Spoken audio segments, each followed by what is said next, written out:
Are you a Swiftie like millions of others? But how did Taylor Swift conquer the world of music? Believe it or not, she's not just a pop star, she's a cultural icon. From her early days as a country singer to her evolution into a global phenomenon, Taylor's journey is nothing short of extraordinary. In this video, we'll explore how she transformed herself and shaped the music industry along the way. Ready to know everything about your favorite singer? Let's get started. Taylor Allison Swift was born on December 13, 1989 in West Reading, Pennsylvania, United States. She was named after singer-songwriter James Taylor. Her father, Scott Kingsley Swift, worked as a stockbroker for Merrill Lynch, and her mother, Andrea Gardner Swift, née Finley, briefly worked as a mutual fund marketing executive. Taylor has a younger brother, Austin, who would go on to become an actor. The Swift family has roots in Scotland, England, and Germany, with distant Italian and Irish ancestry. Taylor's maternal grandmother, Marjorie Finley, was an opera singer, and her influence played a significant role in shaping Taylor's early interest in music. Marjorie's singing in church is among Taylor's earliest memories, contributing to her developing love for music. Swift spent her early years on a Christmas tree farm in Pennsylvania, which her father had purchased from one of his clients. During summers, she and her family stayed at their vacation home in Stone Harbor, New Jersey, where Taylor occasionally performed acoustic songs at a local coffee shop. Raised in a Christian household, Taylor attended preschool and kindergarten at a Montessori school run by the Bernardine Sisters of St. Francis before transferring to the Wincroft School. When the family moved to Wyomissing, Pennsylvania, she attended Wyomissing Area Junior Senior High School. As a child, Taylor participated in Berks Youth Theater Academy productions and took vocal and acting lessons in New York City. Her love for country music was influenced by artists such as Shania Twain, Patsy Cline, LeAnn Rimes, and the Dixie Chicks. On weekends, she performed at local festivals and events, nurturing her dream of becoming a country music artist. After watching a documentary about Faith Hill, Taylor became determined to pursue a career in country music and set her sights on Nashville, Tennessee. At the age of 11, Taylor traveled to Nashville with her mother to visit record labels and submit demo tapes, featuring karaoke covers of Dolly Parton and Dixie Chick songs. Although she was initially rejected by all the labels, Taylor shifted her focus to songwriting. At age 12, she began learning the guitar with the help of Ronnie Kramer, a computer repairman and local musician who also assisted her in writing her first original song. In 2003, Taylor and her parents began working with talent manager Dan Dimtro. With his assistance, Taylor modeled for Abercrombie & Fitch and had one of her original songs included on a Maybelline compilation CD. At 13, after performing her original songs at an RCA Records showcase, Taylor was offered an artist development deal and started traveling to Nashville regularly with her mother. To further Taylor's pursuit of a music career, her father transferred to Merrill Lynch's Nashville office when she was 14, and the family relocated to Hendersonville, Tennessee. Taylor attended Hendersonville High School for 2 years before transferring to Aaron Academy, a private school that better accommodated her touring schedule through homeschooling. She graduated 1 year early, marking the beginning of her full-time focus on her music career. At just 14, Swift became the youngest artist signed by Sony ATV Tree Music Publishing. However, her time with RCA Records, then under BMG ownership, was short-lived. She left the label feeling frustrated by their approach to artist development and the risk of being shelved. Swift was determined to capture her experiences in her music while they were still fresh, which led her to seek out a new opportunity where she could have more creative control. That opportunity came in 2005, performed at Nashville's Bluebird Cafe, a pivotal moment in her career. Scott Borchetta, a DreamWorks Records executive who was in the process of launching his own independent label, Big Machine Records, saw Swift's potential and signed her as one of his first artists. Swift's father even purchased a 3% stake in Big Machine, further solidifying her commitment to the new label. With Big Machine, Swift began working on her debut album, collaborating with producer Nathan Chapman. The album, Taylor Swift, released in October 2006, was a commercial success, peaking at number 5 on the Billboard 200 and staying on the chart for 157 weeks. The album's success was fueled by singles like Tim McGraw, Teardrops on My Guitar, Our Song, Picture to Burn, and Should Have Said No, which all performed well on the country charts. To promote her album, Swift went on extensive tours, opening for major country acts like Rascal Flatts,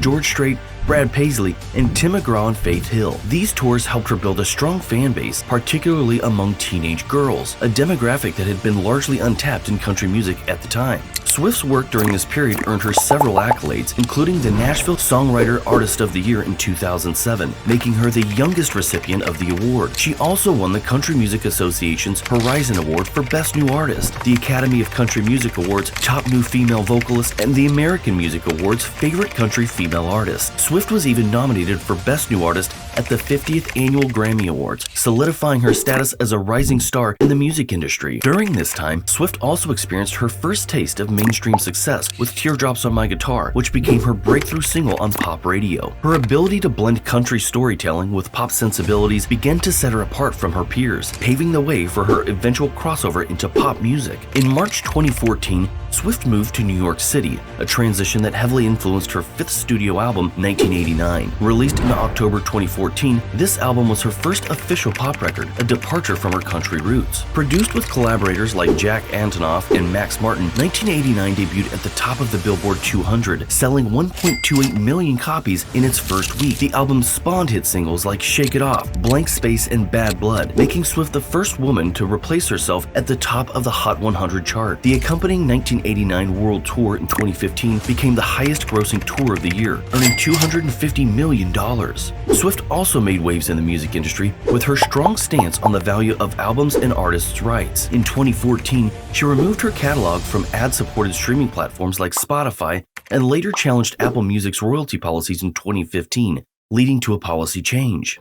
Her success continued with Reputation, released in November 2017, an album deeply influenced by her public controversies, including her highly publicized feud with Kanye West. The album incorporated electro-pop with elements of hip-hop and R&B. Reputation debuted atop the Billboard 200 with 1.21 million sales in its first week and produced hits like Look What You Made Me Do. The Reputation Stadium Tour in 2018 became the highest-grossing North American concert tour in history, grossing $345.7 million globally.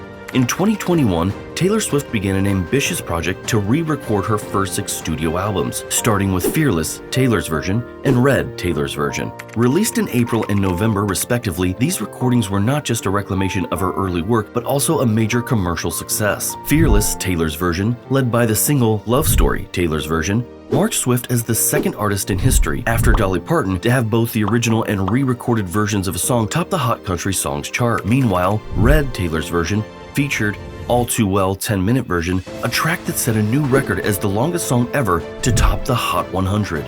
Swift's re-recording initiative was driven by her desire to regain control over her master recordings, which had been sold to Scooter Braun's Ithaca Holdings in 2019. The success of these albums underscored her remarkable ability to reinvent and elevate her early work, reaffirming her status as a dominant force in the music industry. Swift released her 10th studio album, Midnights, a blend of restrained electropop, synth-pop, and elements of hip-hop and R&B. Midnights debuted at the top of the Billboard 200, selling over 1 million copies in its first week, a feat Swift achieved for the 5th time in her career. The album's lead single, Anti-Hero, helped Swift make history by becoming the first artist to occupy all 10 positions on the Billboard Hot 100 simultaneously. Throughout 2021 and 2022, Swift's achievements continued to pile up. In 2021, she was the top-earning solo artist in the US and globally, and in 2022, she won 6 American Music Awards, including Artist of the Year. At the MTV Video Music Awards, she garnered her 3rd and 4th Video of the Year awards for All Too Well, the short film, and Anti-Hero. She made history as the first artist to win Album of the Year 4 times. In addition to her re-recordings, Swift collaborated with other artists on several notable tracks, including Big Red Machine's Renegade, and Birch, Hames, Gasoline, Ed Sheeran's The Joker and the Queen, and The National's The Alcott. She wrote and recorded Carolina, which garnered nominations for Best Original Song at the Golden Globes and Best Song Written for Visual Media at the Grammy Awards. In March 2023, Swift launched the Eras Tour, a sweeping retrospective that covered all her studio albums. The tour's US leg set a record for the most tickets sold in a single day and ultimately became the highest-grossing tour in history, amassing over $1 billion. Alright, now that we've covered her journey and accolades, let's shift gears to some of the epic controversies she faced over the years. One of the earliest and most notable controversies involving Taylor Swift was the Shake It Off lawsuit.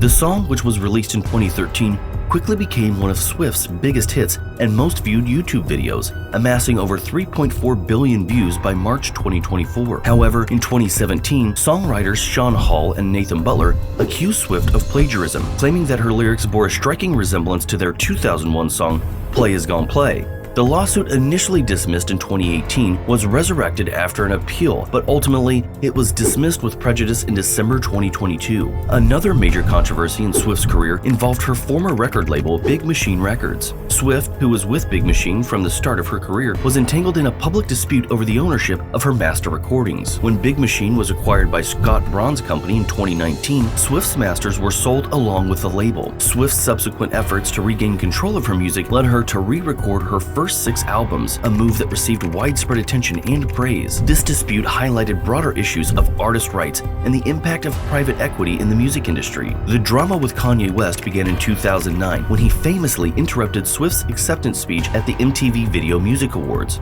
His onstage outburst, asserting that Beyoncé deserved the award Swift was receiving, was met with shock and disapproval. Although West apologized, the tension between the two continued. The feud reignited with the release of West's song Famous in 2016, which included controversial lyrics about Swift. The situation escalated when Kim Kardashian West released a manipulated phone call between Swift and West, leading to a public backlash against Swift. This feud, marked by public exchanges and song lyrics, became one of the most talked about conflicts in celebrity culture. Swift's relationship with Katy Perry also became a notable point of contention. Initially friends, the two pop stars had a falling out, rumored to be linked to Perry's involvement with Swift's ex, John Mayer. The release of Swift's song Bad Blood was seen by many as a veiled track on Perry. In response, Perry released Swish Swish, which was interpreted as a rebuttal. The animosity between them lasted for several years, but was eventually resolved when Perry extended an olive branch to Swift. The Lover album, released in 2019, also faced legal challenges. Poet Teresa Ledart claimed that the album's accompanying book had copied elements from her 2010 poetry collection. Ledart's lawsuit was dismissed after she voluntarily dropped her claim, highlighting the frequent legal disputes over intellectual property in the creative industries. Swift's album Folklore, released in 2020, faced accusations of logo infringement from Amira Rasul, owner of the Folklore showroom. Rasul alleged that the album's merchandise designs were similar to her own. Swift's team responded by changing the designs and engaging in dialogue with Rasul, demonstrating a proactive approach to resolving the issue. The release of the Eras Tour in 2022, which became the highest-grossing music event of all time, was marred by issues with Ticketmaster. The ticket sales process was plagued with problems, including crashes and access issues, leading to a public outcry and a subsequent antitrust investigation into Ticketmaster's practices. This controversy highlighted the broader issues within ticketing and the challenges artists face in managing massive demand for their work. Another recent controversy involves Swift's private jet use. Research revealed that her jet was one of the highest emitters of CO2 among celebrities, sparking criticism over environmental impact. Swift's team defended her, claiming the jet is often loaned out and that she participates in carbon offsetting. This controversy reflects growing concerns about celebrity lifestyles and their environmental footprint. Finally, Taylor Swift became a target of explicit AI deepfake images in early 2024. These images, which were widely shared online, sparked outrage and led to discussions about the dangers of deepfake technology. The situation highlighted the need for better protection against non-consensual pornography and the responsibilities of tech companies. From legal battles and epic feuds to deepfake drama and more, it's clear that Taylor's life in the spotlight has been anything but boring. If you enjoyed this breakdown, don't forget to hit that like button and subscribe for more content like this. Drop a comment below and let us know which controversy you found most surprising or if there's another one we missed. Thanks for watching, and we'll catch you in the next video.